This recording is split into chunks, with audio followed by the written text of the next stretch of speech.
அவுதுபில்லாஹி மினஷ்ஷைத்தானிர் ரஜீம் பிஸ்மில்லாஹிர் ரஹ்மானிர் ரஹீம். அஸ்ஸலாமு அலைக்கும் வரஹ்மத்துல்லாஹி வபரகாத்துஹு.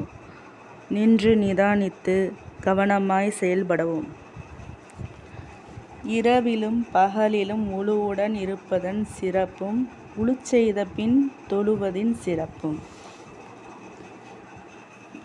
உளு செய்து கொண்டே இருங்கள். உளு காற்று பிரிந்து விட்டது அப்படி என்றால் தான் உளு செய்ய வேண்டும் என்று இல்லை. உளு செய்து கொண்டே இருங்கள்.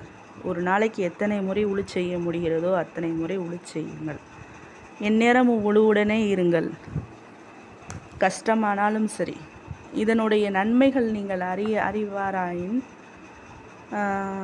உளு செய்து கொண்டே இருப்பீர்கள். அபூ ஹுரைரா ரலியல்லாஹு கூறியதாவது, ஒரு ஃபஜ்ர் தொழுகையின் போது பிலால் ரலியல்லாஹிடம், பிலாலே, இஸ்லாத்தில் இணைந்த பின் நீர் செய்த சிறந்த அமல் பற்றி கூறுவீராக. ஏனெனில் உமது செருப்போசையை சொர்க்கத்தில் நான் கேட்டேன் என்று நபி முஹம்மது ஸல்லல்லாஹு அலைஹி வஸல்லம் அவர்கள் கேட்டார்கள்.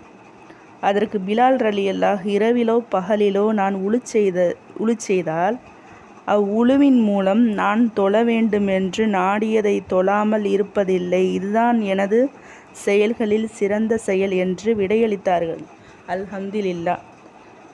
உளு செய்ததற்கே சுருக்கத்தில் அல்லாஹு தாலா அவருடைய காலடி ஓசைகளை ரசூலுல்லாஹ் முஹம்மது ஸல்லல்லாஹு அலைஹி வஸல்லம் அவர்களுக்கு அறிவித்து கொடுத்தான் அல்லாஹு தாலா என்றால் அதன் மூலம் எவ்வளவு சிறப்புகள் நம்மளுக்கு கிட்டி இருக்கும். இன்ஷா அல்லாஹ் நாம் தொழுகிறதுக்கு மட்டுமல்லாமல் எந்நேரமும் உளுவுடனே இருப்போம். அல்ஹம்துலில்லாஹ். அல்லாஹ் நாடட்டும். சுப்ஹானல்லாஹ், அல்ஹம்துலில்லாஹ், அல்லாஹு அக்பர், லாக் ஷுக்கூர். அஸ்ஸலாமு அலைக்கும் வரஹ்மத்துல்லாஹி வபரகாத்துஹு. இன்று ஒரு மருத்துவ குறிப்பு.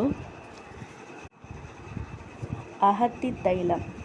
அகத்தி இலைச்சாறும் நல்லெண்ணெயும் வகைக்கு 1 லிட்டர் கலந்து பதமுற காய்ச்சி வடிப்பதற்கு முன் கஸ்தூரி மஞ்சள், சாம்பிராணி, கிச்சிலி கிழங்கு, விளாமிச்சம் வேர் வகைக்கு 20 கிராம் தூள் செய்து போட்டு கலக்கி வடிகட்டி வாரம் 1 முறை தலையிலிட்டு குளித்து வர பித்தம் தணிந்து தலைவலி நீங்கும், கண்கள் குளிர்ச்சி பெறும்.